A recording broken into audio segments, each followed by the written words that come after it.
Friend, सभी को मेरा गुड इवनिंग दोस्तों। 8 बज गया है फ्रेंड और मेरी छुट्टी भी हो गई है दोस्तों। तो मैं भाई जा रही हूँ अपने रूम पे। रास्ते में हूँ फ्रेंड, देख लीजिए रोड पे। ये देखो अंधेरा है थोड़ा सा।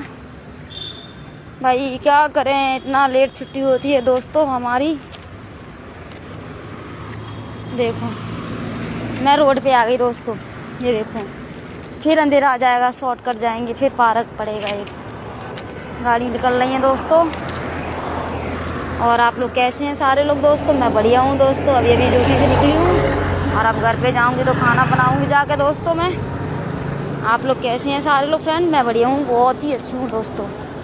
काम करते रहो तो कोई दिक्कत नहीं है फ्रेंड। और अगर 2 दिन छुट्टी मार के बैठ जाओ ना रूम पे तो बहुत बुरा लगता है, अच्छा नहीं लगता है दोस्तों।